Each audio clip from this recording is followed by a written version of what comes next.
നമസ്കാരം, പ്ലസിലേക്ക് സ്വാഗതം. അങ്ങനെ പാകിസ്ഥാനിൽ നിന്നും ഇനി ഇന്ത്യയെ ലക്ഷ്യം വെച്ചെത്തുന്ന ഭീകരരുടെ ഒരു കാലൻ അവതരിച്ചിരിക്കുന്നു എന്ന് വേണം പറയേണ്ടത്.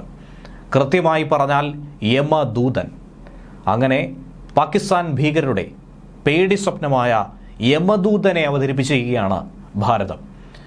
ഇന്ത്യ പ്രതിരോധ രംഗത്ത് ഓരോ ദിവസം കഴിയുന്തോറും വിപ്ലവകരമായ മാറ്റങ്ങളാണ് കൊണ്ടുവരുന്നത്.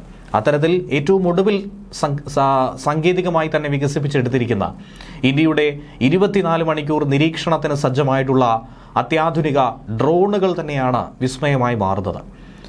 ശത്രുവിനുമേൽ അവർ പോലും പ്രതീക്ഷിക്കാതെ അപ്രതീക്ഷിതമായ പ്രഹരം നൽകാൻ, കനത്ത ആക്രമണം വിതയ്ക്കാൻ ഇതിന് ഈ കാലഘട്ടത്തിൽ സാധിക്കും. ഇന്ത്യയെ സംബന്ധിച്ച് പല മേഖലകളിലും നുഴഞ്ഞുകയറ്റ സാധ്യത ഏറെ വർദ്ധിച്ചുകൊണ്ടിരിക്കുന്ന ഘട്ടത്തിൽ മനുഷ്യരുടെ നിരീക്ഷണത്തിനപ്പുറത്തേക്ക് ഈ യന്ത്രങ്ങളുടെ നിരീക്ഷണ പാടവം കൂടി കൂടുതൽ മുതൽക്കൂട്ടായി മാറുകയാണ്. ഏറെ സഹായിക്കുന്നുണ്ട്.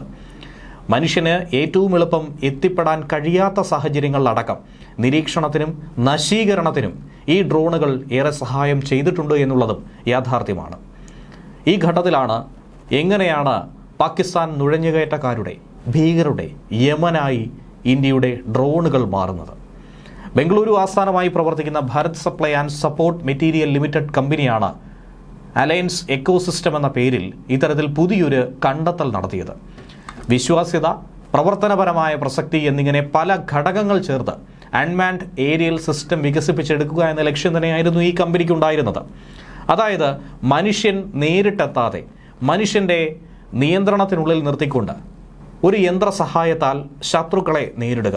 അതിലൂടെ നേരിട്ടുള്ള ആക്രമണം കുറച്ച് നമ്മുടെ സൈനികർക്ക് പരിക്ക് പറ്റാതെ മറിച്ച് ശത്രുക്കൾക്ക് കനത്ത പ്രഹരം നൽകാനായി ഇതിലൂടെ സാധിക്കും. പൂർണ്ണമായും അൺമാൻഡ് വെപ്പണൈസ്ഡ് സിസ്റ്റമായിട്ടുള്ള യമദൂത 3D ഇത്തരത്തിൽ തയ്യാറാക്കിയതെന്ന്. ശത്രുക്കളെ കൃത്യമായി നിരീക്ഷിക്കുക, അവരെവിടെയുണ്ടെന്ന് കണ്ടെത്തുക, അവരുടെ ഒളിത്താവളം തകർക്കുക. ഈ വിഷയങ്ങൾ തന്നെയാണ് പ്രധാനമായും യമദൂത 3Dയുടെ ലക്ഷ്യം. ഈ തത്വങ്ങളിൽ അധിഷ്ഠിതമായി തന്നെയാണ് ഇതിനെ പ്രവർത്തിപ്പിക്കുന്നത്.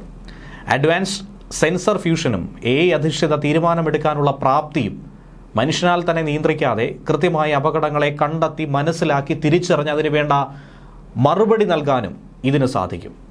നേരിടാനായുള്ള മുൻഗണന നൽകുക, ആക്രമിക്കുക എന്നിവയൊക്കെ തന്നെ ഇതിൽ കോൺഫിഗർ ചെയ്തിരിക്കുകയാണ്. യമദൂതയ്ക്ക് അത് കഴിയും എന്നുള്ളതാണ് ഇതിൻ്റെ പ്രത്യേകത. ഇലക്ട്രിക് പ്ലാറ്റ്ഫോമുകളെ അപേക്ഷിച്ച് ഏറെ ദീർഘമേറിയ പ്രവർത്തനക്ഷമതയും ദൗത്യത്തിലെ വഴക്കവും ഒക്കെ തന്നെയാണ് യമദൂതയെ വേറിട്ട് നിർത്തുന്നതും മറ്റുള്ള ഡ്രോണുകളിൽ നിന്നും ഇതിനൊരു മേൽക്കൈ നൽകുന്നതും. അതുകൊണ്ട് തന്നെയാണ് പാകിസ്ഥാൻ ഭീകരർക്ക് ചങ്കിടുപ്പേറിയതും. അതിർത്തികളിൽ സ്ഥിര സാന്നിധ്യമാകുന്ന യമദൂത 3D നിരീക്ഷണം, ആക്രമണം എന്നിവയിലൊക്കെ തന്നെ പ്രമുഖ പങ്ക് വഹിക്കുമെന്ന കാര്യത്തിൽ സംശയമില്ല. ശക്തമായ സായുധ ആക്രമണം മുതൽ കൃത്യമായ നിരീക്ഷണം വരെ യമദൂതയിലൂടെ നമുക്ക് സാധ്യമാകും. ഓരോ ദിവസം അനുസരിച്ച് വർദ്ധിച്ചു വരുന്ന യുദ്ധരംഗത്തെ ആവശ്യങ്ങൾക്കനുസരിച്ച് പ്രവർത്തിക്കാൻ AI അധിഷ്ഠിതമായതുകൊണ്ട് തന്നെ മനുഷ്യ ഇടപെടൽ കുറച്ചുകൊണ്ട് കനത്ത പ്രഹരം ശത്രുവിന് നൽകാനായി ഇതിന് സാധിക്കും. അങ്ങനെയുള്ളൊരു പ്രതിരോധ സംവിധാനമാണ് യമദൂത 3D.